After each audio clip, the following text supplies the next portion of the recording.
புகழனைக்கும் அல்லாஹ்வுக்கு உண்டாகட்டும். அல்லாஹ்வுடைய மாபெரும் கிருபையினால் 12ஆம் நாள் தலாக் சொல்லக்கூடிய பாக்கியத்தை அல்லாஹ் நமக்கு தந்திருக்கிறான். அல்ஹம்துலில்லாஹ்.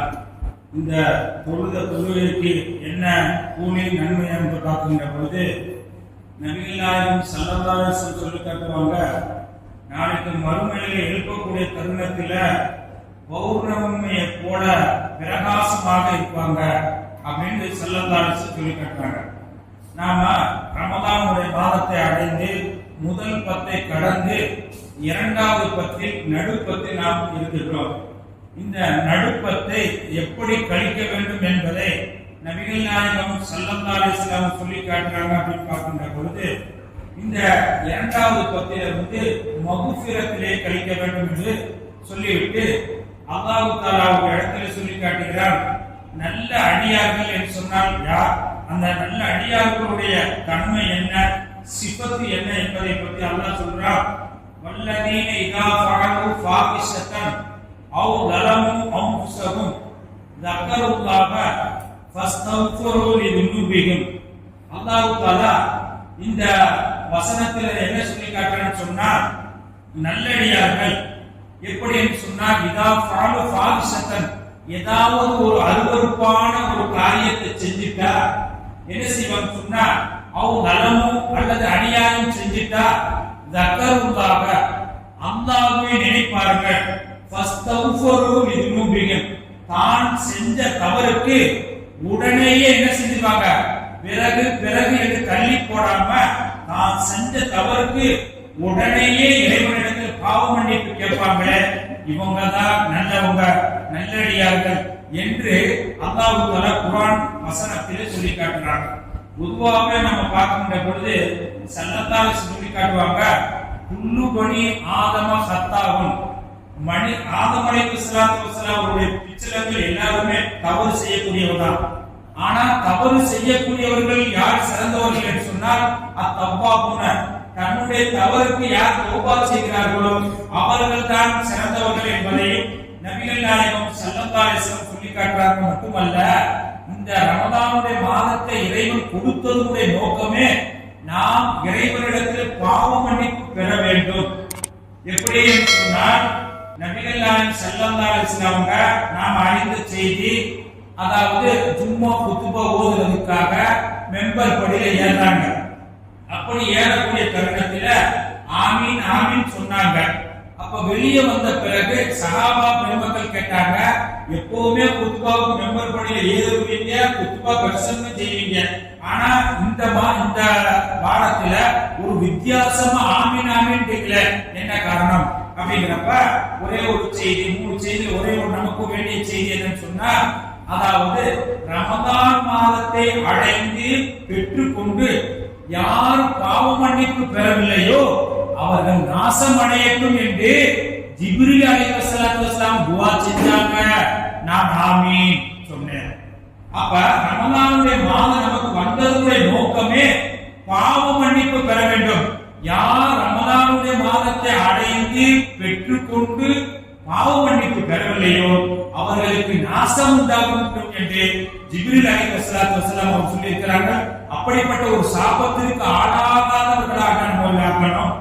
இன்னும் நான் பார்க்கின்ற பொழுது இந்த 2வது 10 என்ன ஓதன்னு சொன்னா, அல்லாஹு மக்ஃபிர் லனா பிரஹ்மத்திக யா அர்ஹமர் ராஹிமீன் என்று 2வது 10 அதிகம் சொல்ல வேண்டும். இன்னும் அதிலே சிறந்தது என்று சொன்னா, அல்லாஹு மக்ஃபிர் லனா துனூபனா ஹதாயானா குல்லஹா யா ரப்பல் ஆலமீன் என்று ஓதுவது சிறப்பு என்று சொல்லி காட்டுறாங்க. நான் பார்க்கின்ற பொழுது ஸல்லல்லாஹு அலைஹி வஸல்லம் சொல்றாங்க, மல் லஸிமல் இஸ்திக்ஃபார், யார் இஸ்திக்ஃபார் பாவ மன்னிப்பு தேடுவதை அவசியமாக்கி கொள்கிறார்களோ, அதாவது அன்றாடம் யார் இஸ்திக்ஃபார் செய்து கொண்டே இருக்கிறார்களோ அவங்களுக்கு 3 ஃபாயிதா இருக்கிறது, 3 பிரயோஜனம் கிடைக்கிறது, 3 வெகுமதிகள் கிடைக்கிறது. ஒண்ணு என்னன்னு சொன்னா, ஜஅலல்லாஹு மின் ரீகின், அதாவது அவங்க பாவ மன்னிப்பு பெறுகிறாங்க. அடுத்ததா பார்க்கின்ற பொழுது ஒண்ணு, எல்லா நெருக்கடியிலிருந்து அதாவது லீக்னு சொன்னா ஜாலக்குள்ளி லீக்னு சொன்னா எல்லா விதமான நெருக்கடி, ஒரு மனுஷன் எந்தெந்த ரீதியாக நெருக்கடிக்கு ஆளாகி இருக்கிறான் என்று அந்த மனுஷனுக்கு தான் தெரியும். அந்த நெருக்கடியில் இருந்து அவன் பட்டிருக்கக்கூடிய அத்தனை நெருக்கடியில் இருந்து இந்த பாவ மன்னிப்பு செய்வது மூலமாக அவனுக்கு நீக்கப்படுகிறது. இரண்டாவது சொல்லுறாங்க, அதாவது ஹம்முல் மகரஜ், அவன் என்ன கவலையில இருக்கிறானோ, எப்படி நாம என்ன கவலையில இருக்கிறோமோ பாவ மன்னிப்பு செய்வது மூலமாக நாம் இருக்கக்கூடிய, நாம் அடைந்திருக்கக்கூடிய அந்த கவலையை அந்த போக்குகிறார். எதன் மூலமாக? செய்யக்கூடிய பாவ மன்னிப்பு மூலமாக. அதற்கு அடுத்ததாக பார்க்கின்ற பொழுது, யார் பாவ மன்னிப்பை நேமமாக அன்றாட செய்து கொண்டிருக்கிறார்களோ அவர்களுக்கு நினைக்காத புறத்திலிருந்தெல்லாம் ரிஸ்க் வரும். ஒருத்தவங்க என்ன ஒரு ஆயத்தை காமிச்சாங்க, உமை எத்தக்கில்லாத இதுவெல்லாம் மகரஜா அப்படிங்கறத ஒரு ஆயத்தை என்ன காமிச்சாங்க. காமிச்சுட்டு இது எனக்கு மக்காவில் ஒரு ஆள் கொடுத்தாங்க அப்படின்றாங்க. அப்ப நான் சொன்னேன், இந்த ஆயத்து நல்ல ஆயத்துங்க, அப்ப இத ஒட்டிடுறாங்க, கம்பெனியில ஒட்டலாம். இதுக்கு என்ன பொருள்? நாம நினைக்காத விதத்திலிருந்து அல்லாஹ் ரிஸ்க் கொடுப்பான் அப்படின்னு சொன்னேன். அவங்களுக்கு புரியல. என்ன நாம நினைக்காத விதத்தில் சொன்னா என்ன அப்படின்னாங்க. அப்ப மேல என்ன செஞ்சா அர்த்தத்தை சொல்லிட்டு நான் போய் கிளம்பினேன். அப்ப என்ன செஞ்சாங்க, கம்பெனில இருந்து எனக்கு வந்து கொடுத்தாங்க. கம்பெனில இருந்து அவங்க ஃபேக்டரியில அந்த வேலை செய்யக்கூடிய அந்த சாமான பொருளை எனக்கு கொடுத்தாங்க. அப்ப நான் சொன்னேன், நான் பாட்டுக்கு அல்லான்னு போய்கிட்டு இருந்து என்ன கூப்பிட்டீங்க, ஒரு ஆயத்துக்கு அர்த்தத்தை கேட்டீங்க, கேட்டுட்டு நான் சலாம் அலைக்கும் சொன்னேன். ஆனா நீங்க என்ன செஞ்சிட்டீங்க, எனக்கு ஒரு அன்பளை கொடுத்தீங்க. இதை நான் நினைச்சு பார்த்தா நினைக்கிறேன். அப்ப இதே போல யார் பாவ மன்னிப்பு தேடுகிறார்களோ அவர்கள் நினைக்காத புறத்திலிருந்து அந்த ரிஸ்க்குகளை வழங்குகிறான் என்று நபிகள் நாயகம் ஸல்லல்லாஹு அலைஹி வஸல்லம் சொல்லிட்டு சொல்றாங்க. உங்களை மட்டும் நான் பாவ மன்னிப்பு செய்ய சொல்லல. ரசூலுல்லாஹி ஸல்லல்லாஹு அலைஹி வஸல்லம் அவர்களை பற்றி அல்லாஹ் சொல்லும்போது வஸ்தௌஃபில் தம்பீக, அவங்க பாவங்கள் மன்னிக்கப்பட்டவங்க. ஆனா அஸ்தௌஃபிருல்லாஹ் குல்ல யௌமின் பிலத்து மர்ரா, ஒரு நாளைக்கு 100 தடவை பாவங்கள் மன்னிக்கப்பட்ட ரசூல் ஸல்லல்லாஹு அலைஹி வஸல்லம் ஒரு நாளைக்கு 100 தடவை அஸ்தௌஃபிருல்லாஹ் என்று அல்லாஹ்விடத்தை பாவ மன்னிப்பு தேடுவாங்களா? அப்ப நாம பார்க்கின்ற பொழுது, அதாவது பாவ மன்னிப்பு இன்னைக்கு நாம பாவ மன்னிப்பு அல்லாஹ்விடத்தை கேட்டா அல்லாஹ் மன்னிச்சார். ஆனா மூசா அலைஹிஸ்ஸலாத்து வஸலாம் அவங்களுக்கு எப்படி தெரியுங்களா, ஏதாவது பாவம் செஞ்சிட்டா தன்னைத்தானே மாய்த்துக் கொள்ள வேண்டும். அல்லாஹ் சொல்லி காட்டுறான், ஃபக்துரு அன்ஃபுஸக்கும், நீங்க மூசா அலைஹிஸ்ஸலாத்து வஸலாம் அவங்க வந்த பிறகு நீங்க அதாவது சிலைகளை வணங்குனீங்க, உங்களுக்கு என்ன தௌபா தெரியுங்களா, உங்களை நீங்களே கொல்லணும் அப்படின்னா தன்னைத்தானே வைத்துக் கொள்ளணும். இதுதான் மூசா அலைஹிஸ்ஸலாத்து வஸலாம் அவங்க பாவ மன்னிப்பு. ஆனா நமக்கு அப்படி கிடையாது. அல்லாஹ் இடத்துல இறைவா என்னுடைய பாவத்தை மன்னிச்சிரு அப்படின்னு கேட்டு கண்ணீர் சிந்தினா அல்லாஹ் தஆலா பாவ மன்னிப்பை என்ன செய்ய மன்னிச்சிடுறான்.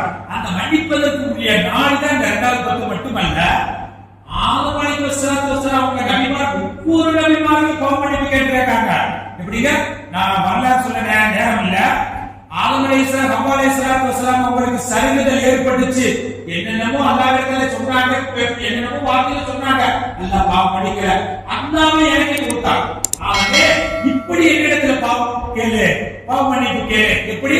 ரப்பனா, எங்கள் இறைவா, நலம்னா, நான் அநியாயம் செய்துவிட்டேன், அன்ஃபுஸனா, எங்களுக்கு நாங்கள் அநியாயம் செய்துவிட்டோம், வெயிலும் தௌஃபிர்லனா, நீ பார்த்து எங்களை மன்னிக்காவிட்டால் லனகூனன்ன மினல் காசிரீன், நாங்கள் கை சேதப்படக்கூடியவர்கள் ஆகின்றோம் என்று ஆதம் அலைஹிஸ்ஸலாத்து வஸலாம் கேட்டாங்க. ஒவ்வொரு நபிமாரை கேட்டது அல்லாஹ் சொல்றான். இப்ராஹிம் அலைஹிஸ்ஸலாத்து வஸலாம் கேட்டாங்க, ரப்பி கிஃபிர்லி வலி வாலிதைய வலி மூமினி யௌம யகூமுல் ஹிசாப், ரப்பி கிஃபிர்லி என்ன மன்னிச்சிரு, வலி வாலிதைய என் தாய் தந்தையை மன்னிச்சிரு, வலி மூமினான அத்தனை பேர்களை பாவங்களை மன்னிச்சிரு. அப்ப கேட்டதை இப்படி நபிமார்கள் எல்லாம் கேட்டிருக்கிறாங்க. ஆகையினால இந்த 2வது பத்தை நாம் அடைந்திருக்கிறோம். 2வது பத்தை இறைவன் தந்திருக்கிறார். இது பெரிய நமக்கு கிடைச்சிருக்கக்கூடிய வரப்பிரசாதம். இந்த பத்தை எப்படி கழிக்க சொன்னா சதா இறைவா என்ன மன்னிச்சிரு அல்லாஹ் மூஃபில்லனா துனூபனா கதாயனா என்று பாவ மன்னிப்பு கேட்கக்கூடிய நன்மக்களாக அல்லாஹ் ஆக்கி பாவங்கள் அற்றவர்களாக நம்மை ஆக்குவானாக. வாஹிர் தவானா அல்ஹம்துலில்லாஹி ரப்பில் ஆலமீன்.